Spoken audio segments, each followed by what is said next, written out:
Driving is something many take for granted, but when someone has an altered ability, then driving or getting out and about in your own car can be challenging. The Drive Able podcast unpacks the world of driving with a disability so you can experience the freedom that you desire. I'm Brad, and with me is Ali, and together we have over 30 years of experience in driving and disability. Enough with the intros, let's get into it. All right, so we've been talking to Nick, and Nick has been unpacking the journey that he's gone through to be able to get to this point of his driving story. He's been talking about the assessment processes that he's been through, about the trials and tribulations that he's been through to be able to get to this point of driving. He got his license, he got onto his P's. He was talking about how sensitive his controls were. And at one point, he had an accident from where his control, he touched the curb, but because of the sensitivity of his hand controls, he mounted the curb over the medium strip, back to the left again. And then as we left it, he killed a tree. And that's where we left it last time. But we're going to unpack where driving went after that and what happened with Nick's story after that. So Nick, do you want to take it from there? Yeah, so like Brad said, had the accident, hit a tree. It wasn't all the car's fault. I was half asleep, like I admitted. So whether or not the joystick was sensitive or not, I shouldn't have been on the road when I was that tired. I was very irresponsible. But nonetheless, had the accident, and I was off the road for an entire year. Not because I was discouraged, but because the car got sent to the worst possible repair shop ever known to man. I didn't know what to do at the time, so I just let the cops handle it, and they told the tow truck just to take it to the closest possible repair shop. And because it was New Year's Eve, they tried to save money by just taking it to the closest one around, and they ended up being just the worst possible, because of all the mods and what have you. They had no idea how to repair it, even though the mods were totally fine. And this company in particular, the owner of the company was very sick, so his wife took over, and she had no idea how to run the business at all. And she kept putting my car in the too hard basket and taking on different jobs and kept pushing mine back. And then a month turned to 3, turned to 6, turned to a whole year. Through that entire process, I kept calling the RAA, to, kick them up the butt to get a wriggle on. And I was calling the RAA, who are paying $5.5 grand a year to, mind you. I ended up calling them so often that I kept getting the same lady. And it got to a point where this lady in particular got cross with me for calling her every week to give me an update. And she actually was quite rude with me over the phone, and she hung up on me. So my own insurance company hung up on me for just wanting to see how my vehicle was going after all these months and months and months. So that was really upsetting to have the RA treat me that way. Anyway, so they finally got in contact with PME to come out to assess if the mods were all good. And I think this is in August, September, so 9 months into my repair, quote unquote, repairs. And they came out, said all the mods were fine. And then the company finally started ordering spare parts from a scrap repairer to get the bumper bar done up and the steering wheel airbag done and the mirror fixed up. And yeah, I was finally able to take it home in November of that year. I took it home only to discover that the sensors on the bumper bar were not hooked up again. Yeah, right. And I now, didn't know that because bit. yeah, this is important because of my scoliosis. I can't turn around to see my back, what's going on at the back. So I had to get a reversing camera installed in the back so I could see on my radio what's going on behind me. If the sensors on the bumper bar on the front or the back aren't connected at all, even one connection, the whole system that doesn't work. Yeah. So because they hadn't connected the front bumper bar correctly, I had no access to my reversing camera. So I couldn't see what was going on behind me. So I took it back to the repair shop again to say, hey, look, you haven't connected the sensors properly. I can't use my reversing camera. They took it for another week or so. And they said to me, yeah, we've done it all correctly. And I go, well, no, hold on. No, it's clearly not right. Anyway, I gave up with that company because they were just screwing me around at that point. And then I contacted, I think it was Brad or somebody put me onto this local. No, it was okay. So no. The guy that did the camera in the first place. So the guy that I forget his name, Brad. I don't know if you remember. Yeah, no, he was a contractor for Volkswagen, wasn't he? Because we had to get a Volkswagen specific camera. That's right. We couldn't put in a standard reversing camera in that Volkswagen. That's right. So the guy that did the camera initially years ago put me in touch with a local repairer to reconnect the sensors. So I took it there, and it was a simple like plug and play, like a simple just wire, just not plugging into the bumper. That was it. And I paid like a few $10 just to get that done because the repair shop that was there for a year, they were too incompetent to just look under the hood basically and plug in a plug. So yeah.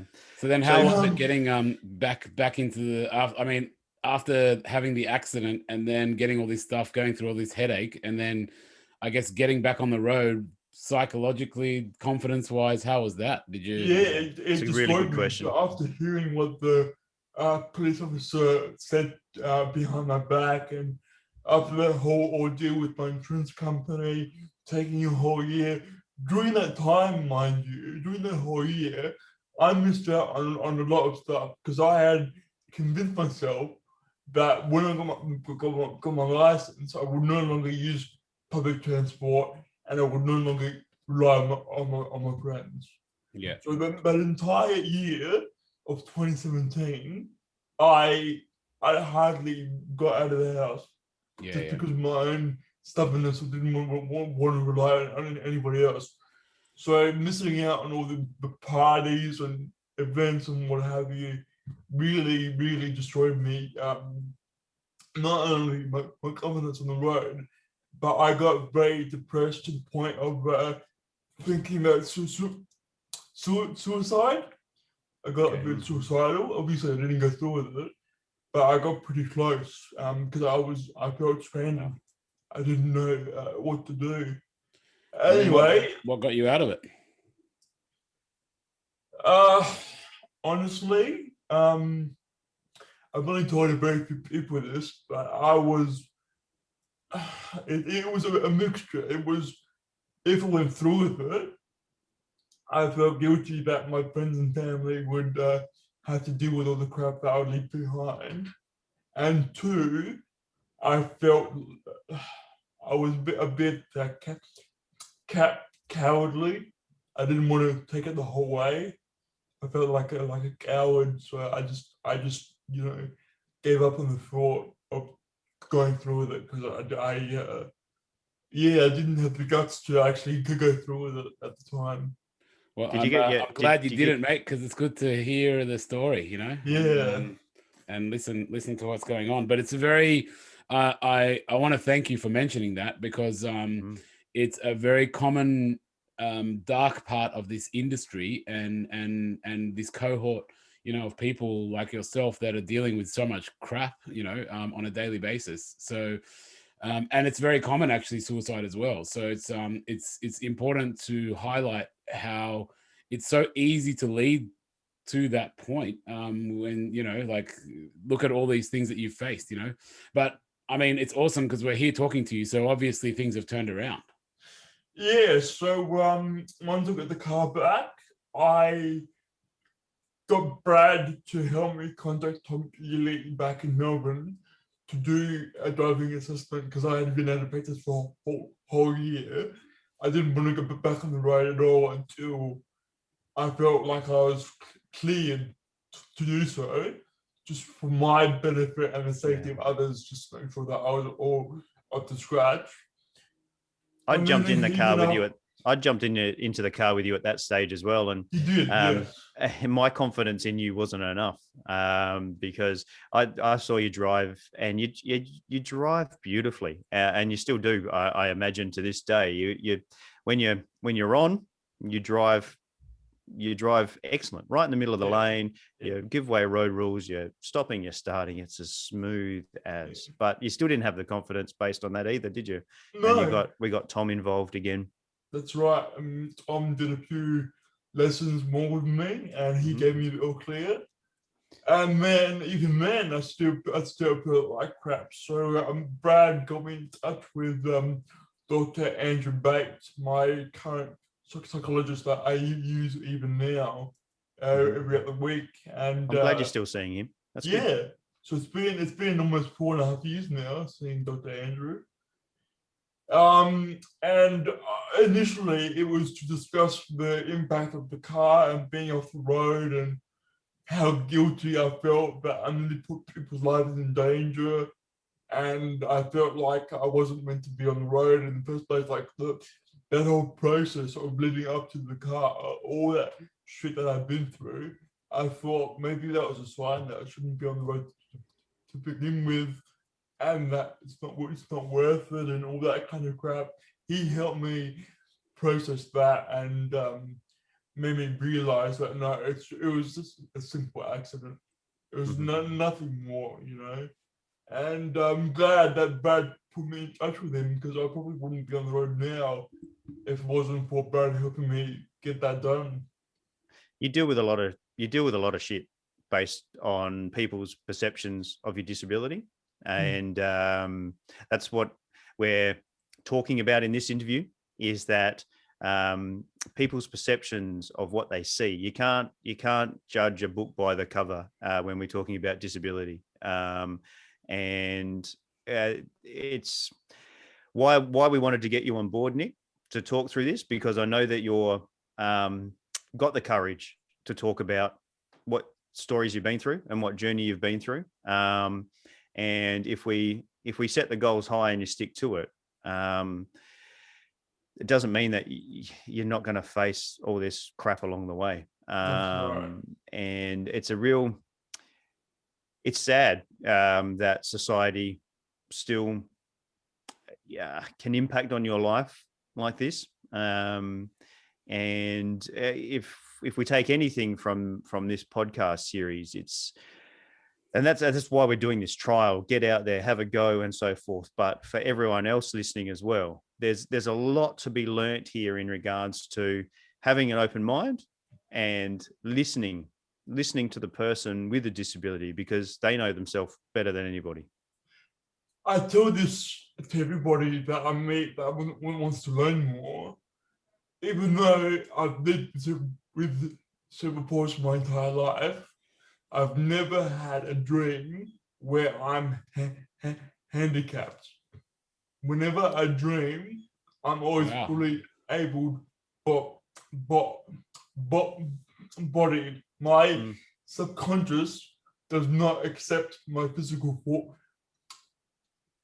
That is pretty freaking deep. I'm a bit speechless at the moment. Yeah, so whenever I do an action physically, or I stutter, or I do anything that I don't approve of, I feel upset and depressed that I haven't got control of my own body. I'm basically living in my own personal hell every day. Yeah. I'm this person inside this meat suit that I can't control. It's doing things without my permission.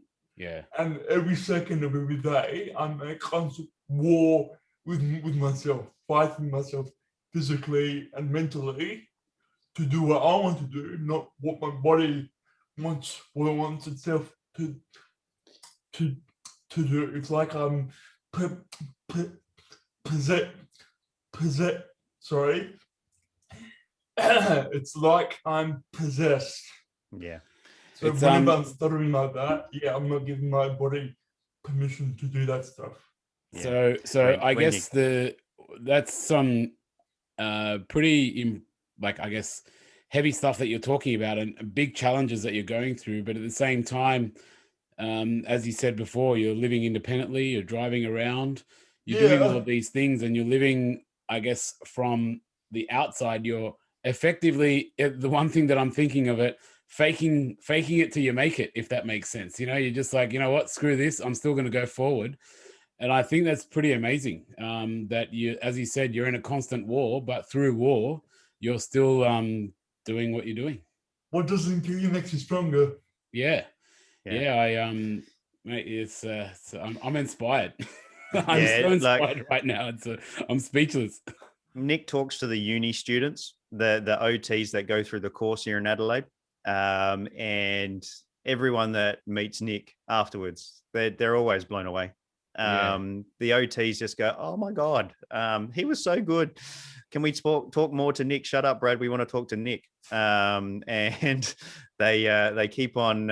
They love what he's been able to do despite all the adversity. I mean, look, you said you've got mates. You're doing everything. You know, you're stubbornly living an existing life. I think I have to thank my parents and my primary school for that, because I went to a Catholic primary school where I was the only handicapped person there. So I was kind of forced out into the open world to mingle with able-bodied kids. And I just developed this consciousness of like I'm a normal human being. And then it wasn't until I went to high school where it had a specific handicapped room, and that's where all the handicapped kids would stay for lunch and recess. I'd be the only handicapped kid, you know, in year 8 and year 9, going out mingling with quote unquote not normal kids.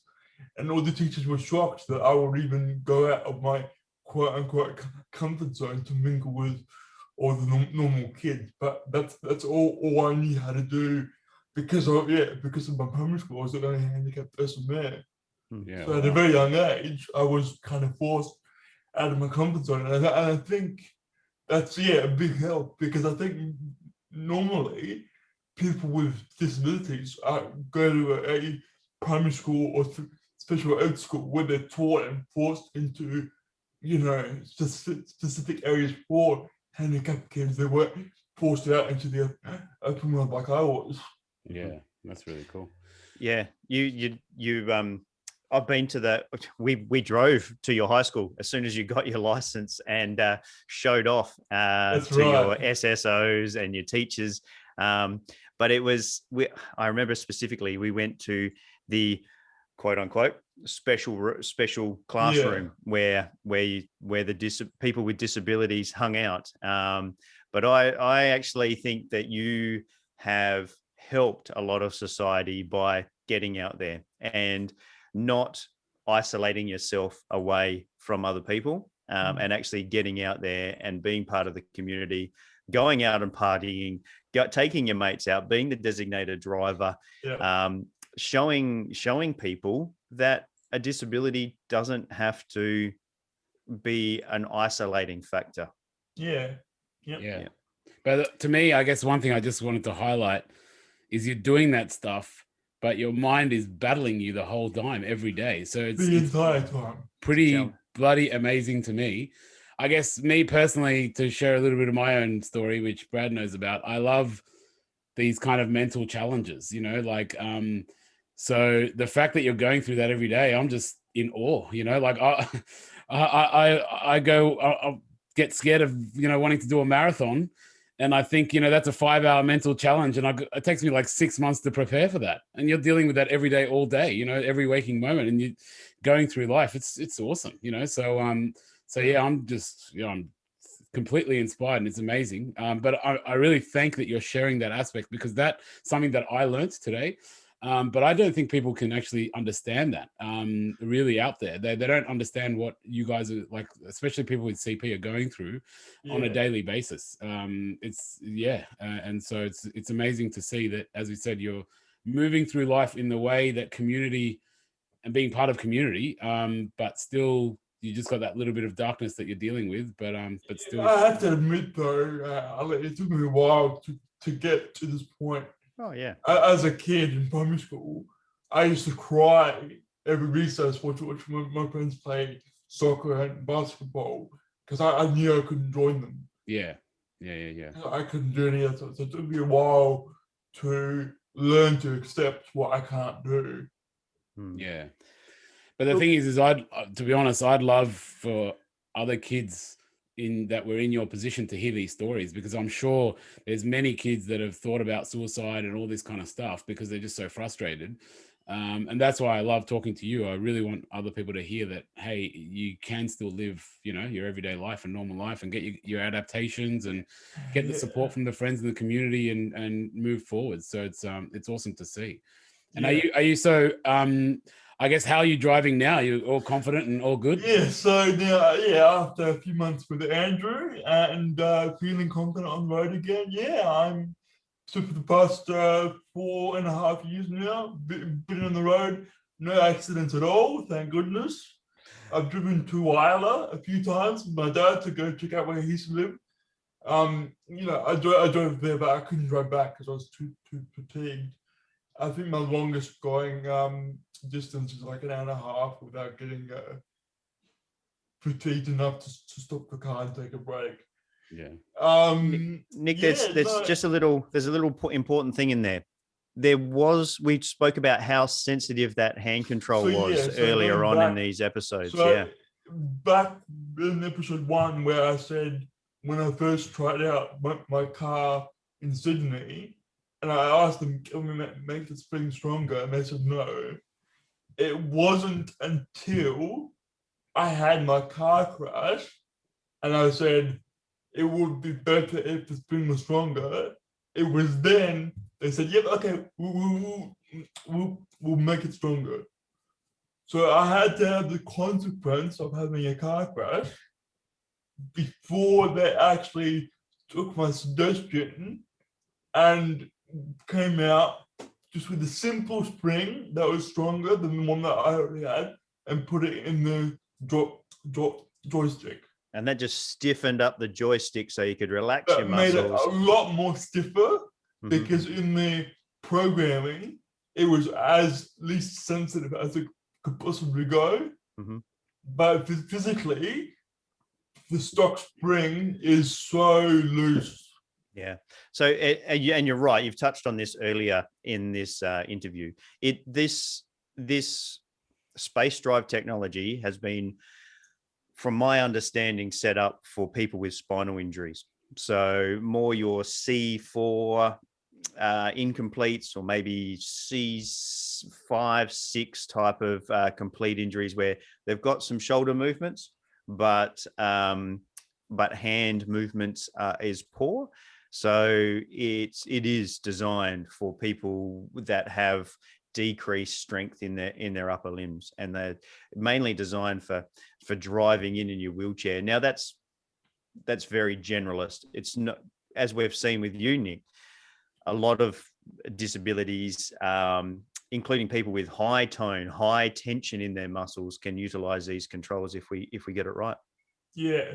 I think I'm very unique in the fact that it's only a 2-way joystick and not a pedal and brake joystick as well, and that I use the pedals and gears not normally. Yeah. So it's just left and right. And then when it's sitting in the middle, the steering wheel sits in the middle. When you tip the joystick over to the left, then the steering wheel turns based on how much you tip that over. And That's right. and you have to learn how far to tip it. It's not just lean it over all the way to the left. It's about getting those degrees right. And that took, I mean, you blew everybody away, but it took time to learn. Yeah. But it's about holding that tension around corners. It's actually much easier to turn to full lock to go around a sharp turn than it is to go around a curve in the road. Should I talk more about the other mods that PME did to the car? Well, yeah, that's really important. So we've talked about steering, but then you've also got to be able to put all your secondary controls on, your windscreen wipers, your horn, your indicators, all of those other things that people, when they do their assessments, they think, oh, it's steering and pedals. It's not, is it? That's right. So first of all, the handbrake, which is very important, because of my bursitis, I didn't have the strength or the lack of pain to be able to put and engage my handbrake. So they removed the handbrake entirely and put an electric one in there instead.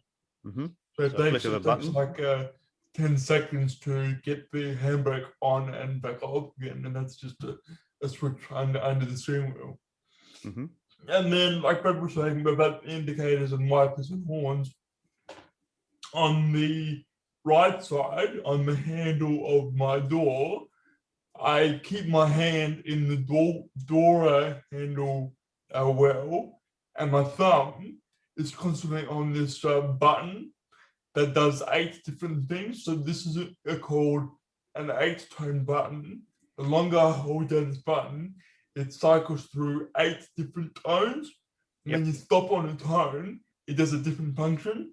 So the first tone is the high beam. The first tone again is to turn off the high beam. The second is the horn. That sounds for like a few seconds. The third tone is the windscreen wipers. The third tone again is to increase the speed of the wipers. The fourth tone is to turn off the wipers. The fifth tone is to use the spray wipers. And then 6, 7, 8 are not assigned to anything yet. And then I've got a rocker switch next to that on the left, and that does my indications.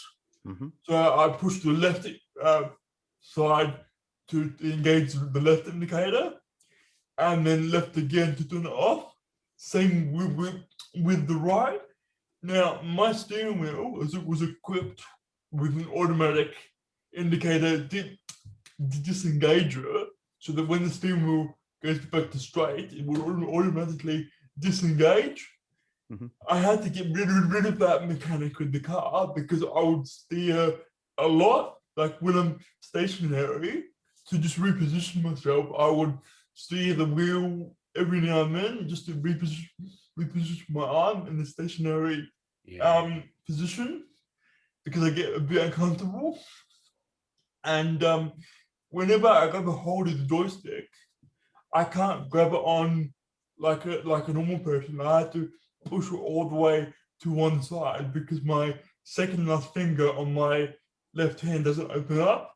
So I have to like get my wrist onto the joystick and then slide my hand back onto the stick so that all my fingers wrap around the stick properly.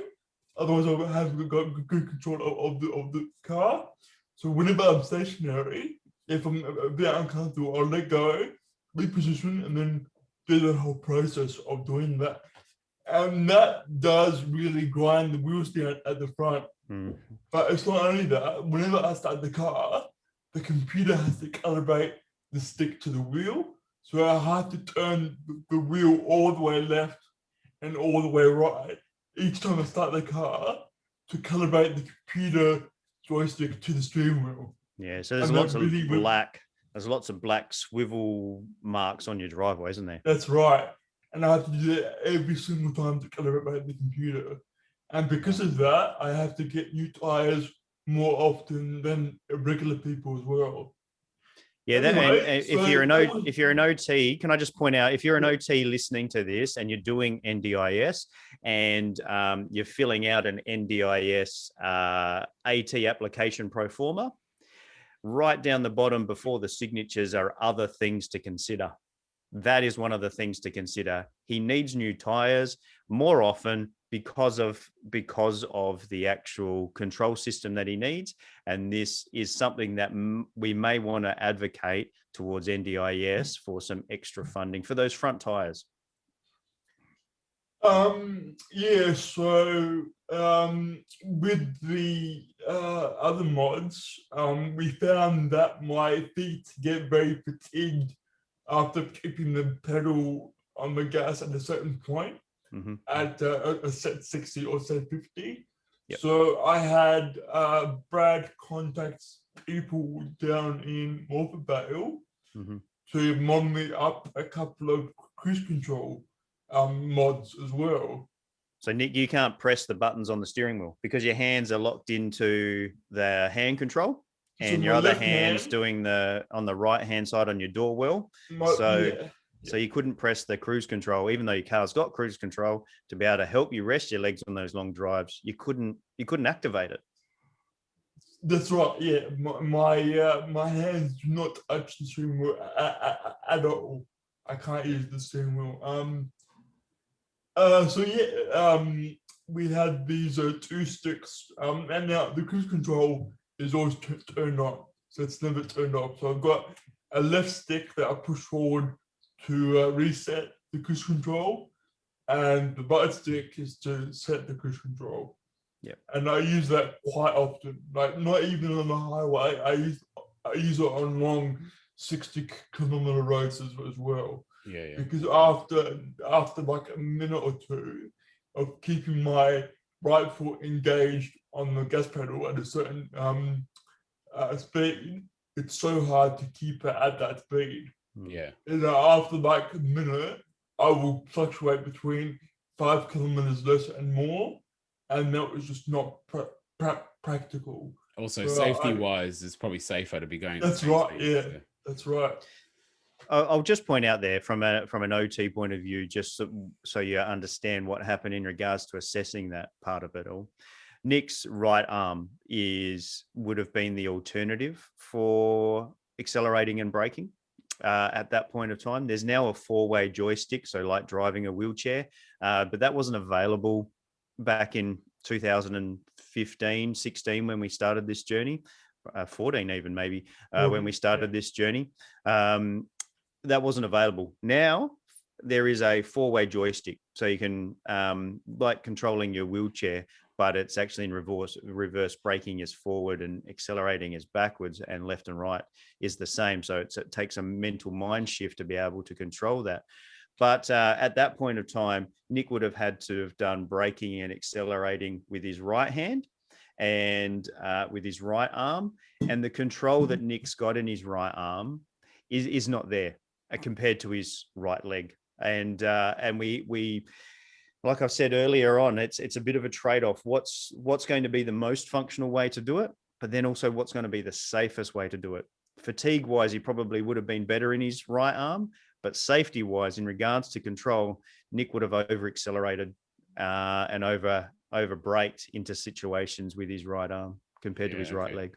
Even if I had that 4-way joystick, I think it wouldn't have done any favors for my bad shoulder as well. Yeah. Because even now, using my wheelchair, my arm gets really sore engaging forward. After a minute, my shoulder gets really sore. Yeah. So even if it was available, I still think I would prefer using the regular gas pedal over using a 4-way stick. Plus it was another $80,000. Another $80,000. Yeah. Jesus. For potentially. Yeah. We never price it up, but that space drive light sensation, light touch on the left and the right would have been fairly extensive as well. There you go. So after all these mods got installed, the indicators, the ramp, the hoist, the what have you, I had to get a second battery installed as well, because my main car battery kept dying. I think I got 4 or 5 brand new batteries until I just gave up and got a second battery so that I could charge the main battery off with the second battery.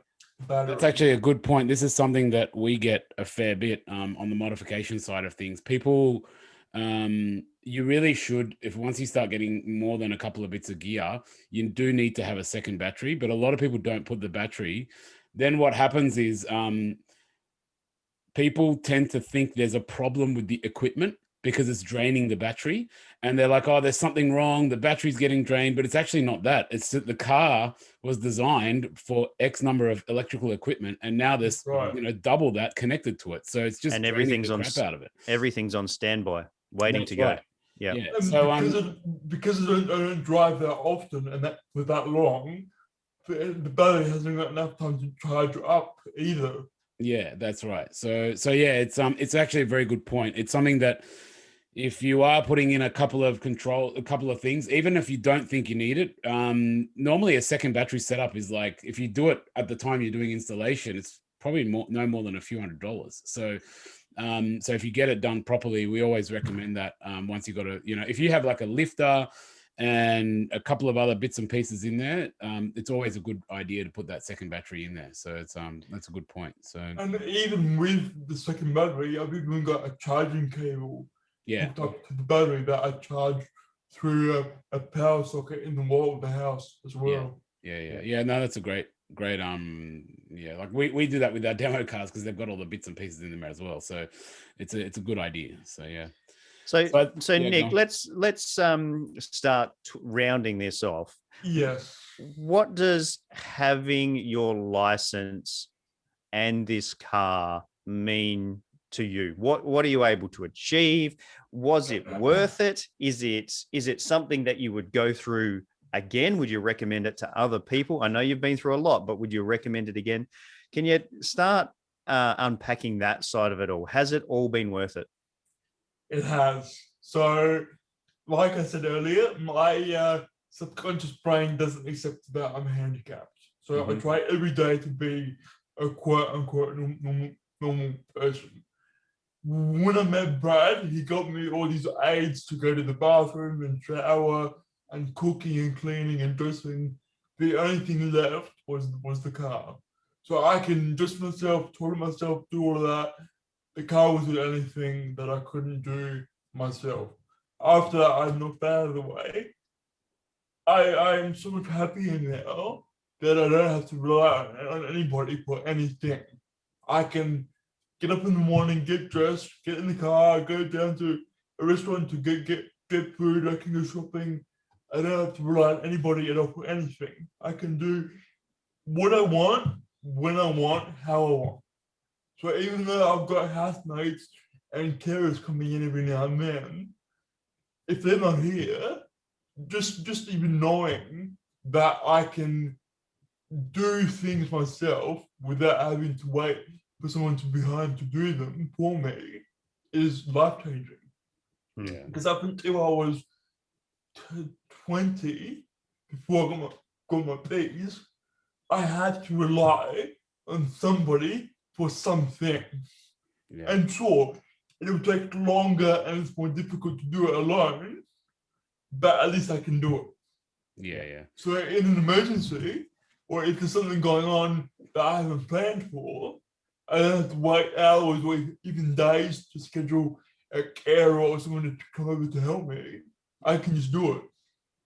And I have to plan a little bit more in advance, like allow half an hour or an hour in advance to do the things that I would need help with. But I can still do them. And that's just, it's a game changer, because my parents used to force their help on me as a kid, and I used to hate getting help, and I used to hate people assuming that I needed help, and I used to beg my dad to let me just go in the shower alone, let me get dressed alone, but he would always think that I needed help. And just now, in my early 20s, mid 20s, just doing everything literally just alone, and by myself, just doing that, knowing that I can do that, yeah, it's a game changer. Like I'm a lot more optimistic and happier that I know I can just do these things. Yeah, that's awesome. And it's funny, actually, I was talking about that with someone this morning. Me personally, I tend to be the one in my group of friends that organizes, weekends away and things like that. And man, like, because when you were saying that thing about reliable, people are freaking unreliable. You know what I mean? Like, if you need to People sit are around flaky relying as on hell. people, just trying to organize a weekend away is the biggest pain in the butt, because Oh you can't yeah, rely on people. yeah. So yeah, that independence is great, because you might be sitting around 2 days waiting for someone to come, because they're bloody unreliable. So That's right. so As yeah, soon as that's I got also a my, great point. as soon as I got the license, I was the one that was organizing the stuff. Yeah. Now Yeah. I'm sick. Being handicapped aside, all everybody, are too busy. They've got wife or kids, or they've got jobs or careers, or study or whatever. I've got none of that, so I'm available to plan stuff. So I used to have to wait like a few days or weeks or months for someone to plan like a party or something. And now that I've got a car and I can, plan stuff and get dressed and set up and all that stuff, I can just say, hey, look, guys, let's do this on this day, because I'll be there, I can set up. And yeah, I don't have to wait any amount of time now. I can just go ahead and do it and start the train, and they can, come on the train that I'm moving, if they want to or not. That's awesome. Yeah, you should see some of the parties he has at his place, Ali. Yeah, well, I'm jealous. And also the thing is that I bet your friends would probably love you, because that's the thing. Most people are unreliable. They can't get themselves organized. So having someone that's probably organizing gatherings, they're probably like, mate, this guy's a legend. Sometimes I pick up my friends from town at 3:30 in the morning, and they come over to for kick-ons. sleep it off. So I live very close to town, so I'm basically the Uber driver. That's But awesome. they give me a lot of stuff in return, as we've got a very good relationship. But Yeah. I'm basically the go-to guy, because I'm always available. And I guess that is a little sad in itself, that I haven't got a career or study or anything to get on with. But I like living a stress-free, relaxed lifestyle. And you're also obviously a very key member of the community, which is, I think I wouldn't sell that short at all. What you're doing, as I said, people need people to organize themselves, and the fact that you're doing that, a lot of those people, when they get older, they will really appreciate that, because that when you get older, that's all you have is your memories of the times when you were younger. Yeah. So I used yeah. to be part of a retro computing group, and this group, the people that ran it couldn't do it anymore because they were getting too busy. So I was the only one that put the hand up to start running it on their behalf. No one else. There was like a group of like 50 people that didn't want to put their hand up, and I was the only one that took charge. I ran this big group at the only library hall for a good year, because I had all the time in the world, and they really thanked me and appreciated me for that. Yeah. That was big. Nick's got an amazing collection of vintage computer consoles, from the Commodore 64 through to Sega's, through to you name it. He's got the biggest collection of retro gaming consoles that I've ever seen, and the games that go with it, and the old TVs that go with it. It's he's cool. got it all. It is really, really cool, Ali. But I think actually this conversation and what we're talking about might segue to a good part of the story, which is our last question. Yeah, 100%. You've been out and about a lot, so as Brad says, cars can be more than transport from A to B. So what's one thing you've done in your car that no one knows about, or is something interesting since you've been going out and about all these times, late nights? There must be something interesting there. Well, yeah, aside from the shops and going from A to B and big trips, and going out to secondhand shops and getting retro video games. Whenever I've got housemates that can't, haven't got anywhere else to go and be scarce every now and then, if I have a lady friend over, I would sometimes go up to Windy Point and fog up the windows. Fog up the windows up there. Is that a famous one? Is that where you were talking about as well, Brad? Windy Point? Yeah, you don't. There's not many cars up there without fogged up windows. There you go. And because the van is so big, I sometimes put like an inflatable air mattress in the back as well. Yeah, no. All right. We don't need to know any more details. That's it. That's where we're going to round it up, everybody. That was awesome. Nick, thank you so much for joining us on this episode. And in fact, as we've discussed, there's 2 parts of this episode. So make sure you go back to listen to the first part of this episode if you haven't done so already, where Nick talks about his journey to get his license in the first part. And then this episode. Nick, thank you so much for being so honest. If people wanted to get in contact with you, is there a way that they could do that? Well, so yeah, I've got an email, nicholas.tiago96@gmail.com. I think Brad will link that in below. Yeah, we'll put that in the show notes. If there's any gamers out there too, I'll give Brad my Reddit page that I post there quite regularly. We can put a link to that below. We'll put the link below as well. I plan to start YouTubing as well. Yeah, good on you. Yeah, excellent. Run a podcast. They're a good idea. Yeah. Hey, if people also want to see Nick, what we'll do is we'll put a link through where Nick was on Channel 7 on Today Tonight and